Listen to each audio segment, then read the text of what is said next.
Hi, everyone, and welcome to Power and Freedom. I'm Allanah Hunt, founder of Power and Freedom and powerandfreedom.com. Thank you for joining me today.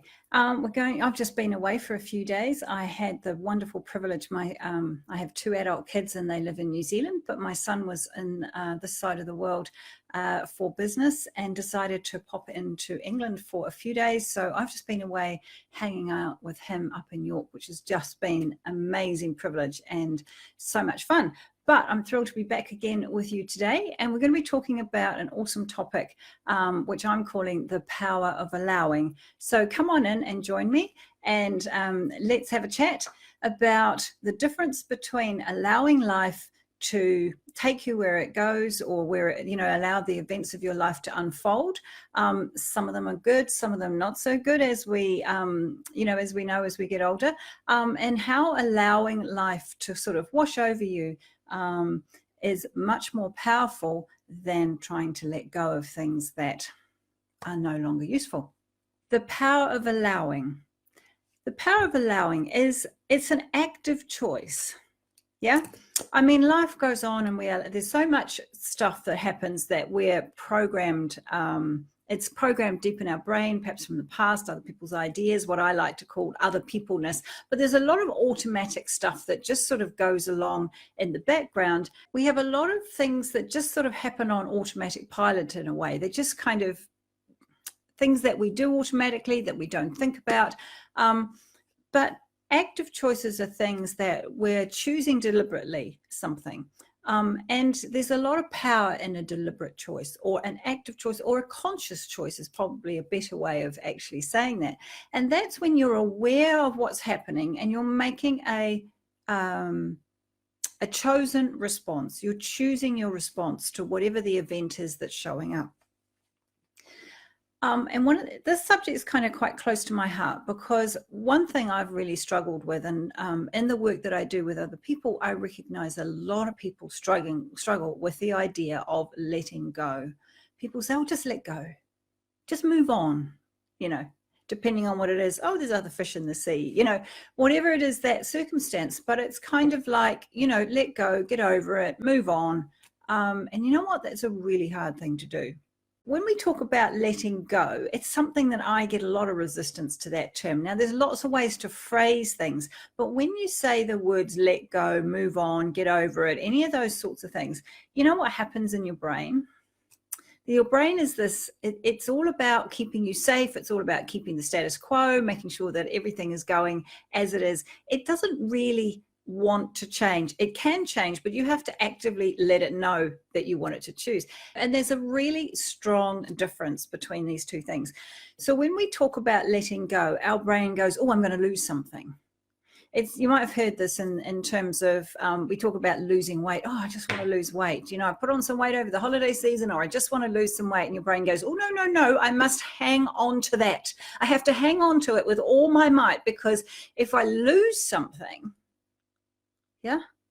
So that's what your brain's doing. So when you talk about losing weight, or you talk about letting go, or moving on, or getting over, your brain instantly, because of maybe the way that we see those terms and the way that our brain works, it's saying to you, "No, no, no, no, no. We don't want to lose. We want to keep everything safe. We want to keep the status quo. I want to keep showing you everything that I've already been showing you. You haven't told me anything different, so I don't want to lose anything." And your brain kind of goes into meltdown, and actually impacts every part of your body. So the idea of losing or letting go actually can create anxiety. It can create an adrenaline rush. It can create a cortisol release, all of which are hormonal responses in your body that will make you feel really awful, like really awful. You could have a panic attack. You could have heart palpitations. You could have tingling in your fingers. There's a lot of things that can go on in your body when your brain releases adrenaline. And if you say to your body, or your brain, "I want to let go of this," or "I'm going to lose weight," your brain is going to do the opposite. It's going to send you all the hormones to let you know you really don't want to do this. You really, really, are you sure? Are you sure? You really, really don't want to do this. And what's the other part of this equation? If you've studied anything about the law of attraction, then you know that what you resist persists. It's kind of a saying. But the more you focus on something, the bigger it gets. So if we think about, I want to lose weight, one, your brain's going, no, no, no, we don't want to lose. We want to hang on tight. And the second part of that is, my thoughts just got out of my head. Hang on one second. Oh, when we focus on everything that we're putting in our mouth and we're weighing and we're doing all this, we're putting all our focus on the desire to lose weight, and we're focusing on food all the time. So what do you want more of? More food, more food, more food. And I'm not saying that losing weight or wanting to be slimmer and healthier, make a choice for health. This is not about losing weight. And with letting go, it's about making a choice for peace, freedom, and happiness. It's not about letting go. So what happens when we talk about letting go? Now, for me, I have found the idea of letting go really difficult. And the more I try and focus on letting go of something that has been painful or has moved on, or an old relationship or whatever, the more I'm focused on it, right? I must let this go. I have to just let this go. I can't keep focusing on this. I need to let it go. So that's the conversation that goes on in my head. And I must admit, I struggle with anxiety. So, it's just one of those things that really triggers anxiety for me. And so the minute I start to feel anxious, my body's all het up and my thinking goes into a groove, usually an old groove. And so all I'm doing is focusing on the very thing that I'm trying to let go of. And I know that this is true in the work that I do with other people, in coaching and various things that I've done over the years, and currently with coaching clients or people that I'm working with, and this idea of letting go. And I remember it was a couple of years ago, maybe now, I was talking about this topic on my Power and Freedom page, and somebody made a comment, and it stuck with me. It's really, really stuck with me. It made me so, so sad, and really demonstrated to me what happens and the importance of allowing. This woman, I can't remember her name now, but she put a comment up and she said, 16 years. It had been 16 years since she lost her partner. Now, I don't know if that was through death or whether it was through a breakup, but 16 years. And now her life was so small, she couldn't leave her room. And it really, really struck my heart.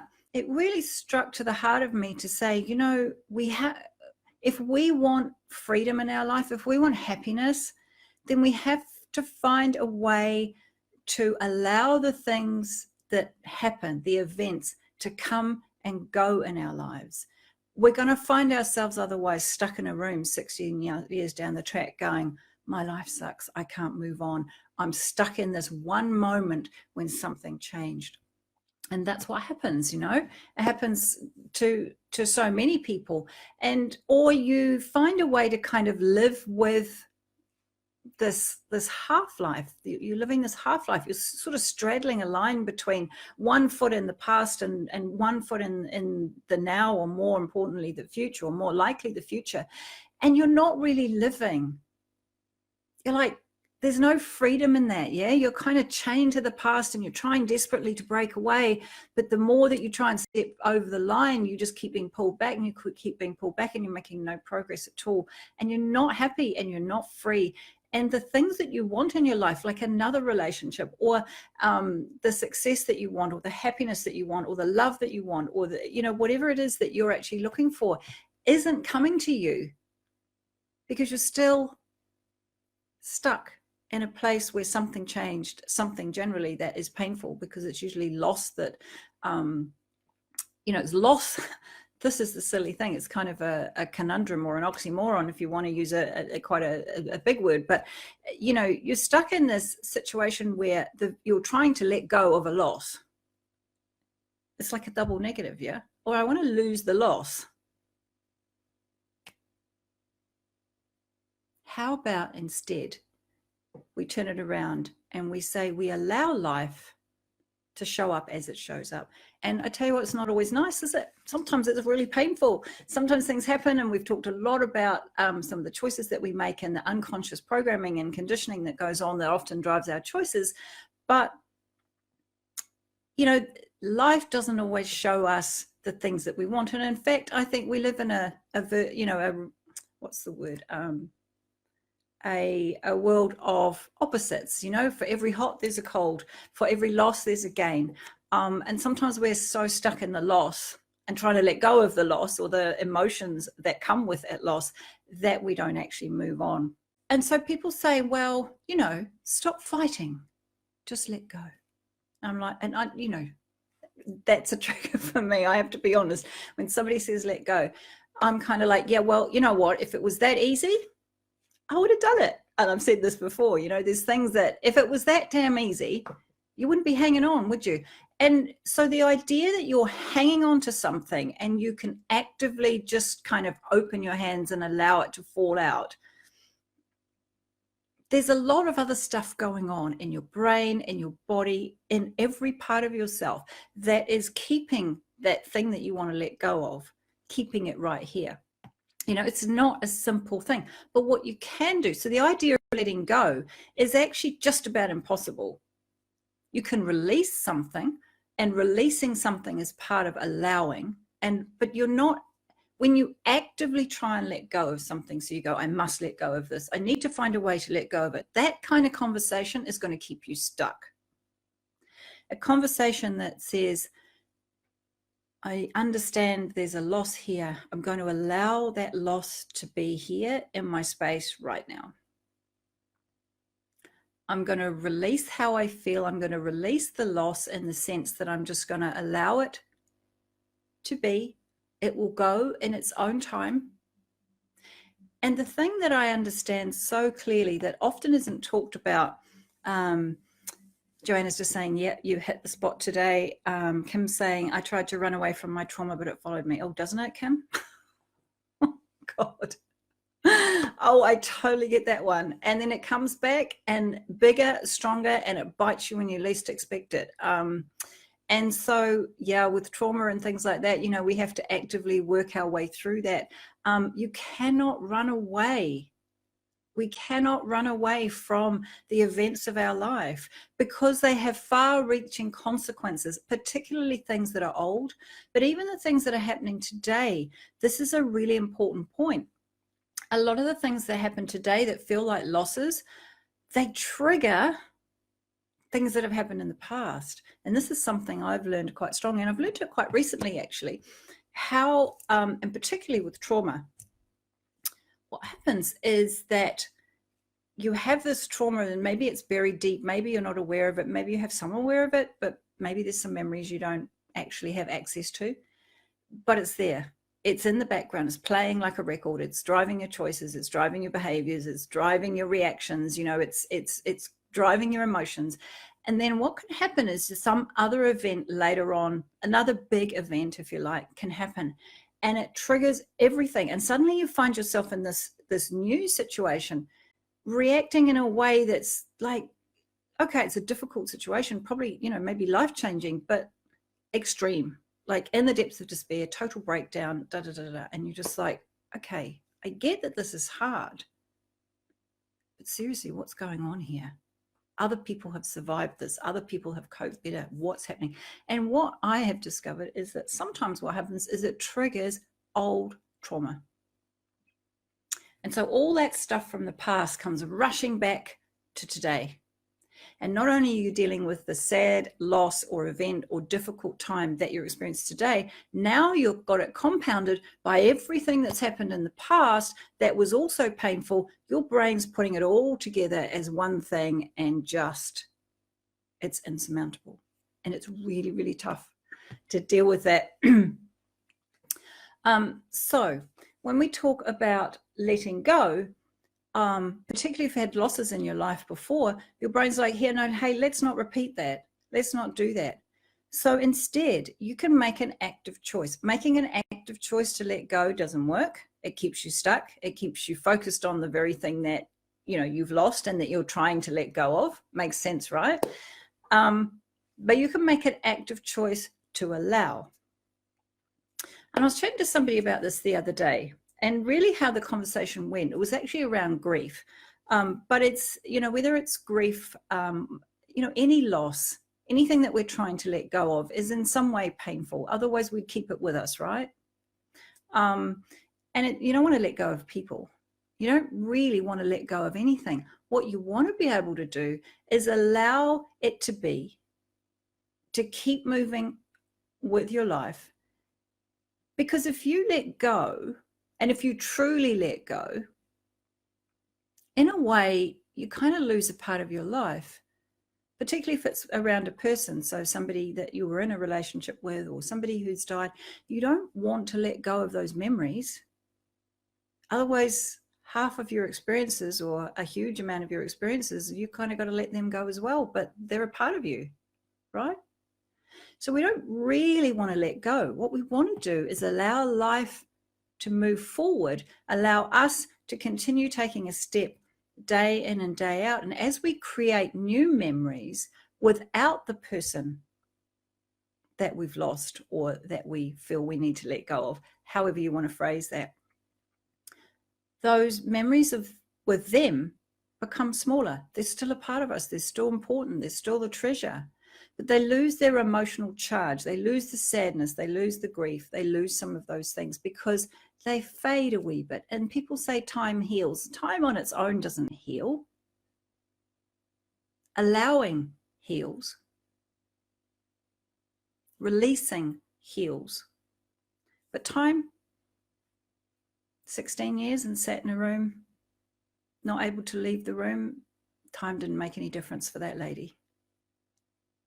So it's about the choices we make, and allowing is an active choice. When you choose to allow, you are actually making a choice. You're recognizing there's an emotion, you're recognizing there's a thought, and you're allowing it to be. You don't have to focus on it. You don't have to give it any more power. If you need to, then do. If you need to cry, or you need to scream, or you need to wail, or you need to, go out and do some boxing, go for a run or whatever, then do those things. And then allow those feelings to be. Express them if necessary, and then allow them to go. Sometimes we get stuck in the feeling, and we can get very addicted to our emotions, good and bad. And it might sound kind of strange, but actually we can become very addictive to negative emotions, or to emotions that are painful. We feel justified in those feelings. Maybe we get some sympathy from other people. Maybe we want to wallow. And you know what? None of that is a problem. It's not right and wrong. But if you want to have true power and freedom in your life, then choosing to allow the events to come and go without hooking into them too tightly, allowing your feelings and emotions to come and go, allowing experiences to flow around you and through you. Some of those will be wonderful things. Some of those will be sad. But that is just the nature of the world of reality that we're in, or relativity that we're in, is the word I was searching for before. We are in a world of opposites. And so if we were to have everything happy all the time, we wouldn't recognize what happiness was. But we know we want it. We know we want freedom. We know we want happiness. And so it's about allowing the things that do feel painful, or maybe make us sad, to do that. It's okay to be sad. I just spent a few days away with my son. He was due to fly into Europe, and he had a few days between a trip in America for work and a trip. He's now in Amsterdam, and he was going up through Copenhagen, and he had a few days, and he was like, what shall I do? And he was like, oh, I know, Mum lives in England. So he landed in London on Saturday, and we drove up to York here in the UK, and we spent 3 or 4 days. And yesterday I had to take him to the train, and he was going to fly out of Manchester airport and across to Amsterdam, where he is now, and he's going to finish his trip, and then he's flying back to New Zealand. Now, I don't get to see him very often. I was so looking forward to seeing him, and it was a wonderful, wonderful trip. But yesterday I was sad. Yesterday morning I was sad. He was in the shower, and I was just feeling a bit, not sorry for myself, but sad, because he was leaving. And I won't see him again till maybe next year when my daughter gets married. And so there's sadness.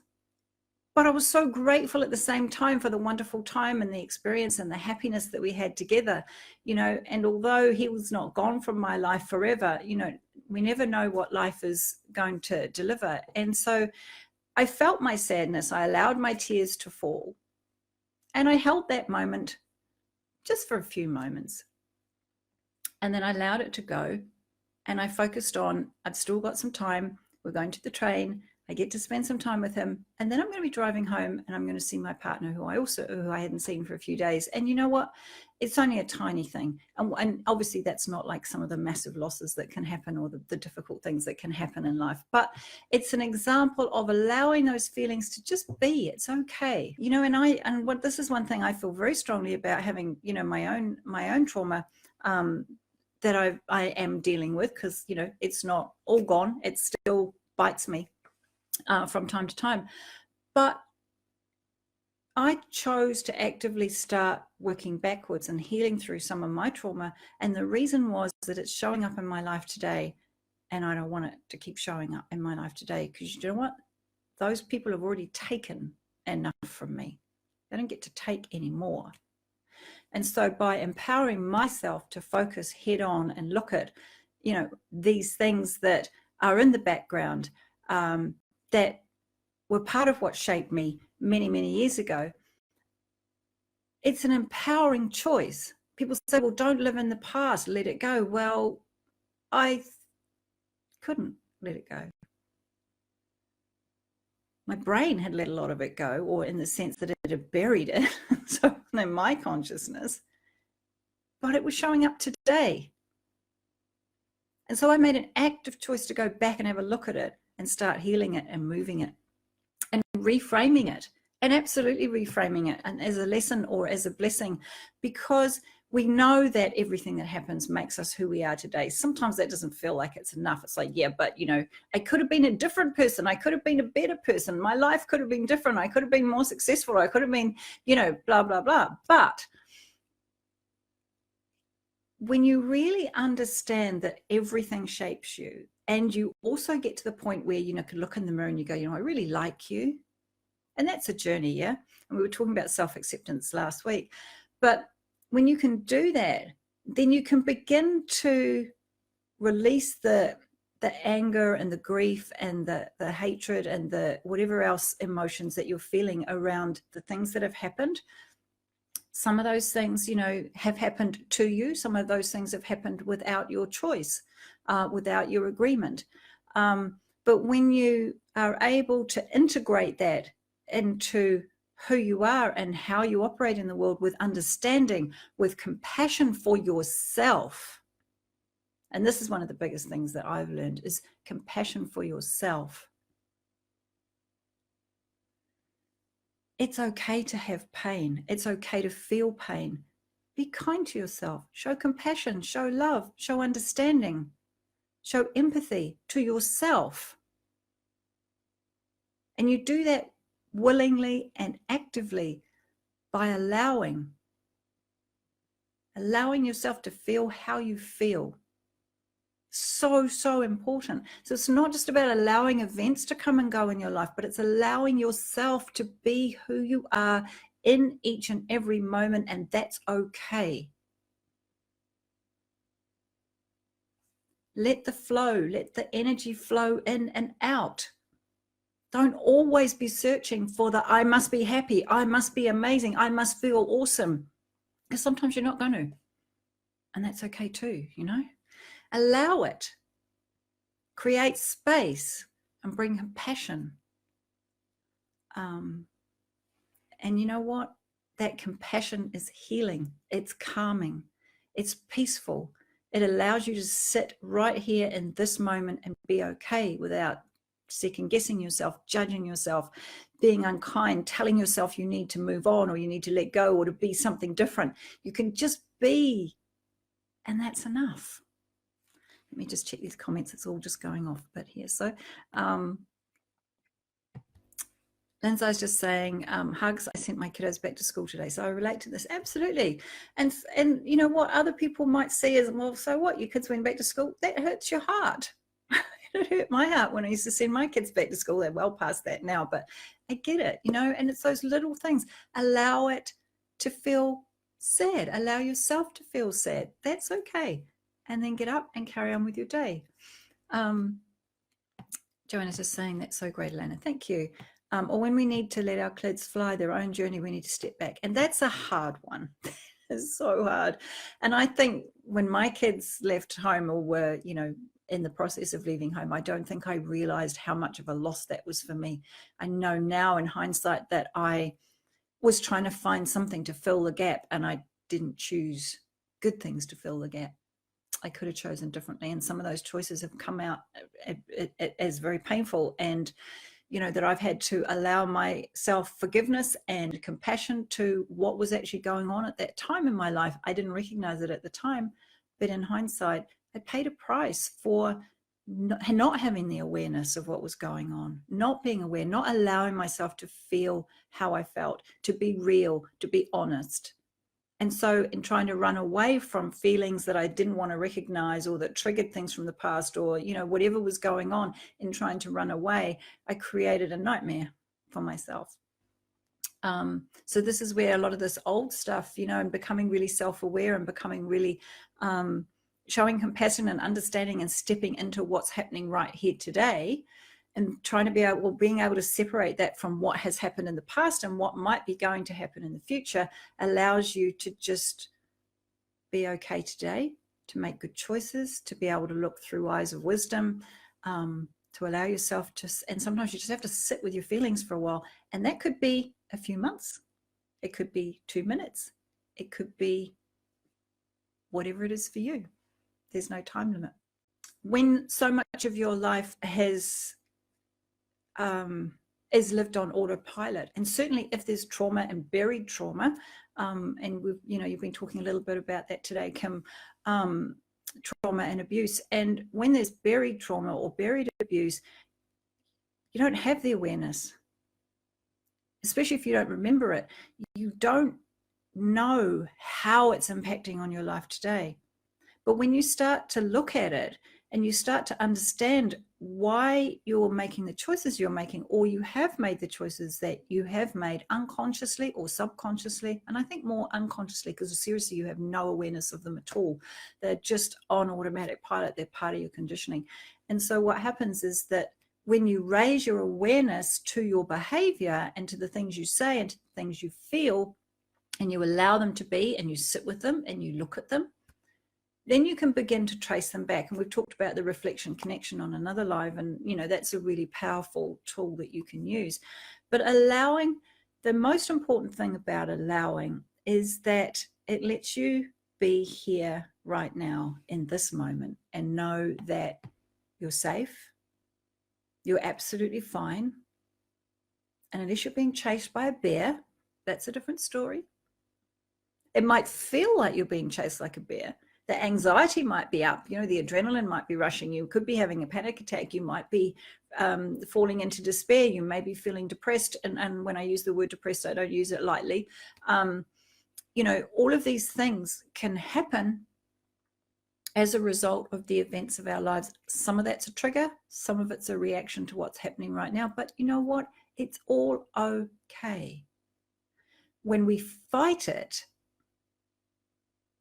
that's when anxiety really comes in. When we look too far ahead, when we go, well, this has happened, what's going to happen next? I'm afraid of the future. I'm afraid of what's going to happen next. I'm afraid of what my life looks like without this person. I'm afraid of the pain I'm feeling. I just want it all to go back to being how it was. I want it to all be okay. Can it just be okay now, please?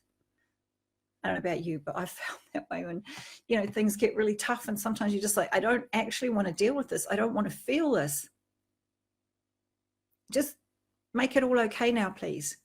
But the thing is, when we allow it and we sit with it and we bring compassion and acknowledge what's going on, build awareness around it, it's okay. And those feelings and those difficult times, they flow in, we allow them, but then they flow out. When we don't allow them, they stay. And those feelings stay, and they haunt us, and they chase us, and we fight them, and we're in this battle for our freedom.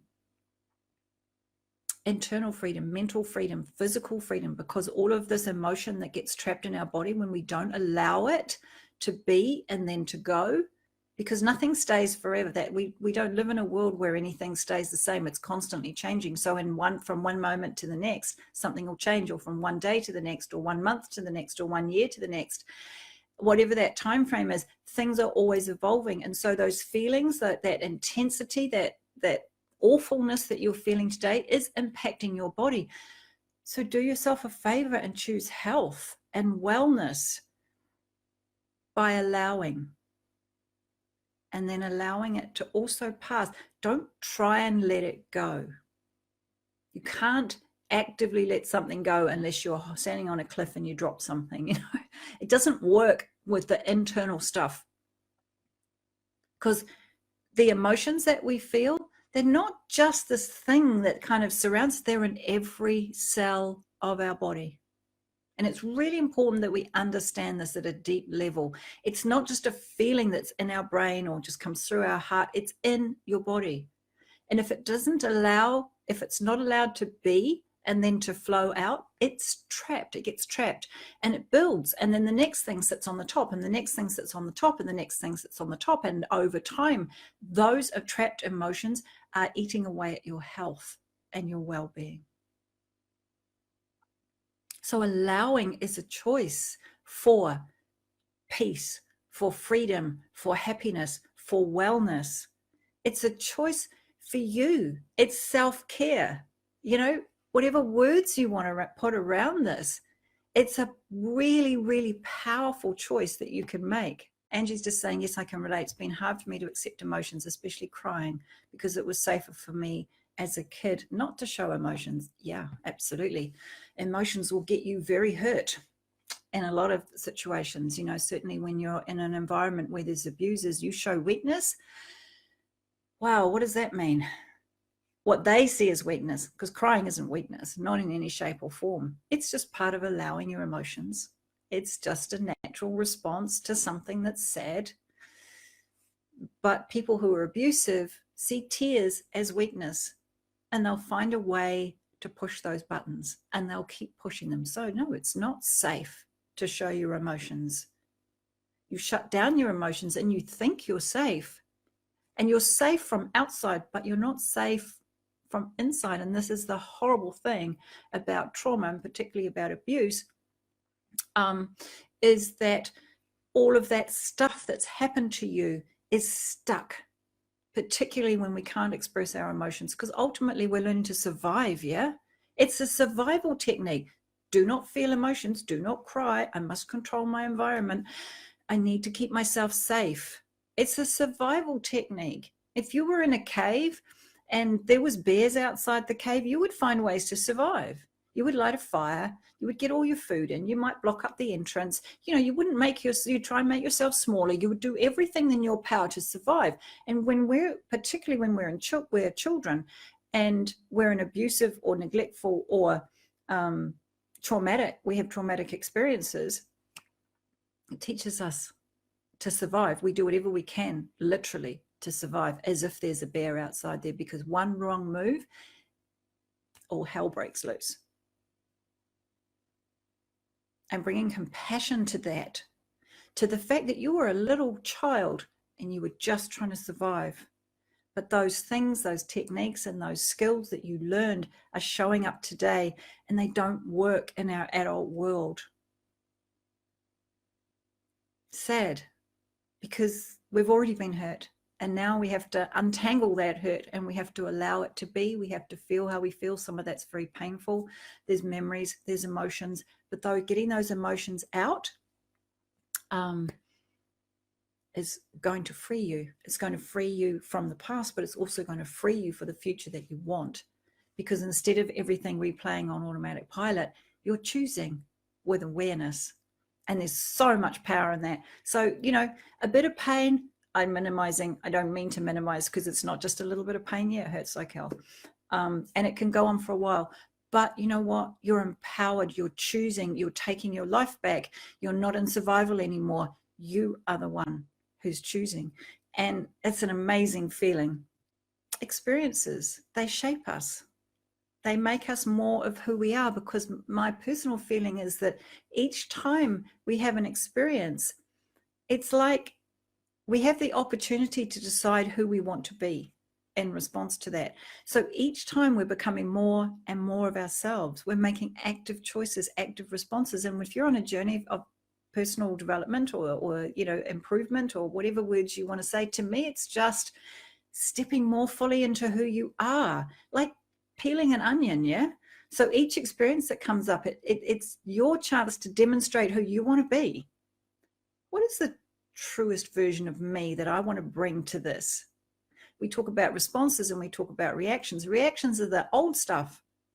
That's the stuff that's learned, the survival skills, the ways of managing pain, whatever those are. They're not about today. A response is when you can take that moment, take the power of the pause, which I talk about quite a bit, and bring that to today and say, who do I want to be in response to this? Who do I want to demonstrate to myself, as well as to the world, who I want to be?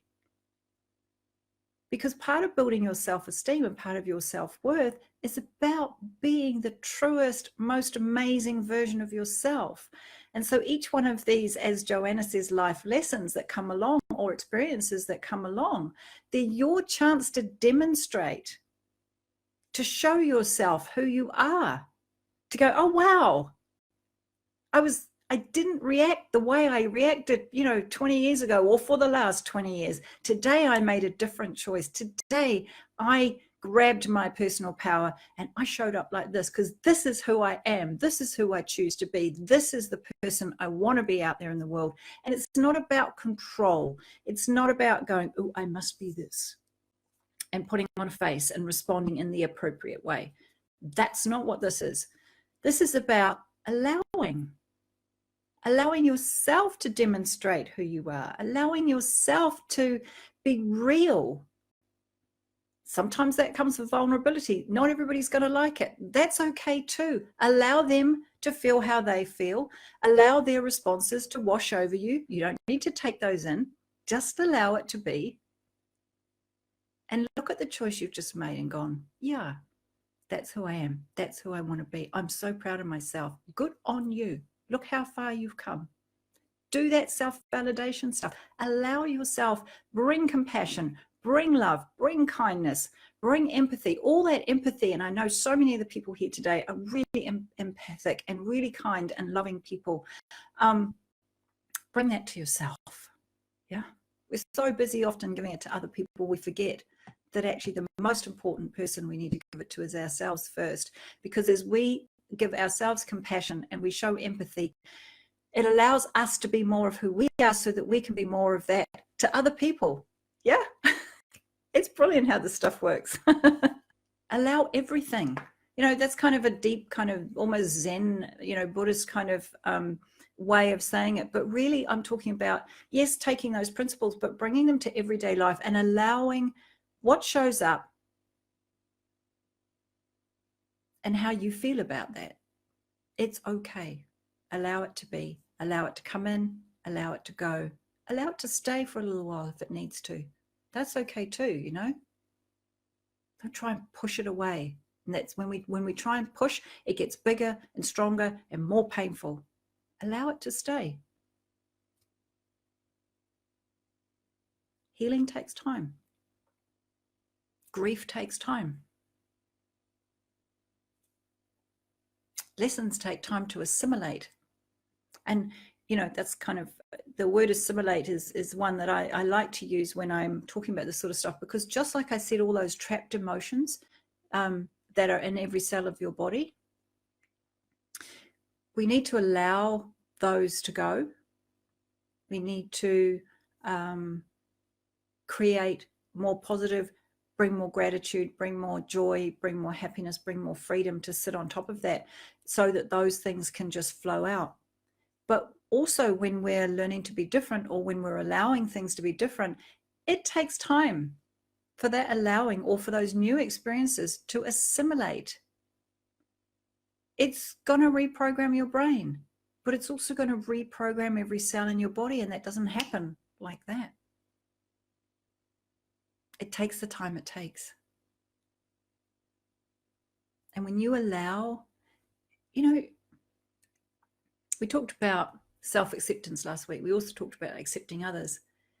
And when you're accepting, what are you doing? You're allowing. You're allowing yourself to be who you are. You're allowing somebody else to be themselves without need of criticism, without the requirement that they're anything else. And that allowing is a place of so much peace. It stops the battle. It stops that frenetic, oh my goodness, what's going to happen next? But,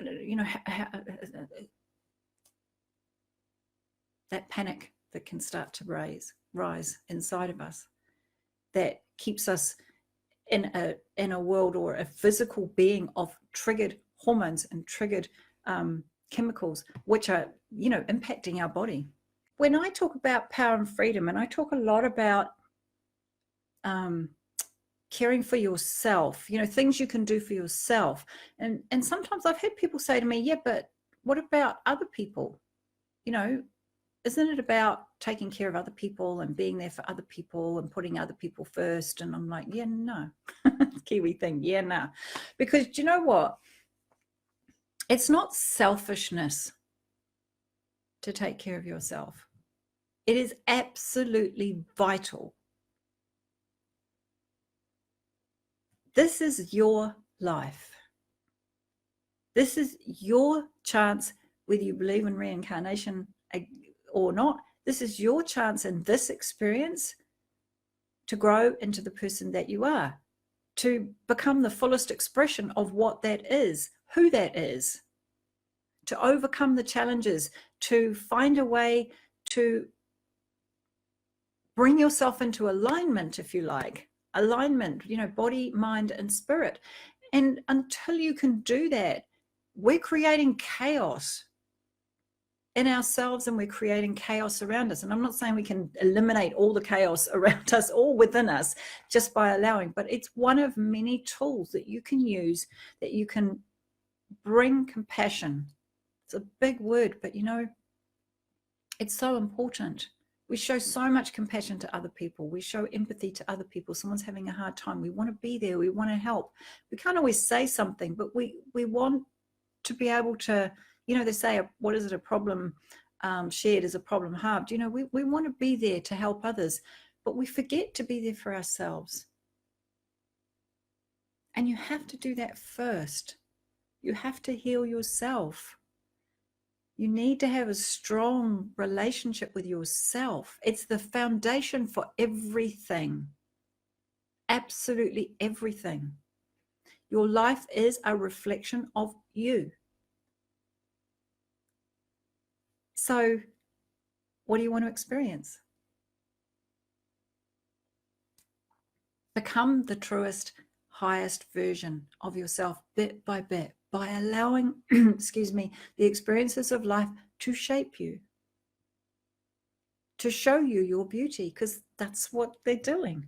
Yeah. When you choose a response that is who you want to be, your highest version, the truest person that you really want to show up in the world, when you choose that response, you see your beauty. It makes you feel stronger. It makes you feel better about yourself. It makes you feel more confident. It allows you to next time go out and do more, be more to the people around you. And it's so easy in our world to kind of go, yeah, well, I care about myself. I love myself, but now I'm just going to focus on other people. But you've got to choose to love yourself every day, just the same as we choose to love our partner, even when there's days where we think, oh God, would you just go away and leave me alone now? Or our kids who are driving us bonkers, doesn't matter. We all have days where things around us are difficult. We choose love. We choose to stay. We choose kindness. We choose compassion. Those are choices. If we're on automatic pilot, sometimes we're not choosing those things because old stuff from the past just directs how we show up. But if you bring awareness and you allow however you feel to be, to recognize it, to acknowledge it, to go, okay, so what's happening here? I'm going to feel how I feel, and I'm going to let it go when it's ready. Okay, now I feel better. Move on. What was that? Show compassion.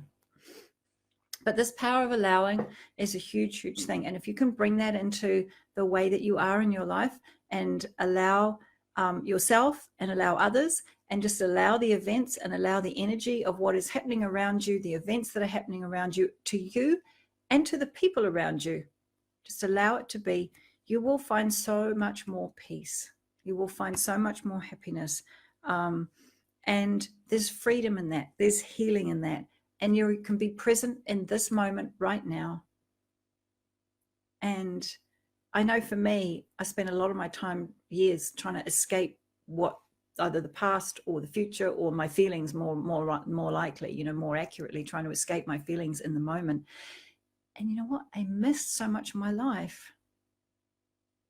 A lot of time went past that I don't remember. Some of those things are tied to, when my children were small or whatever. And there's memories that are just gone that I can't get back.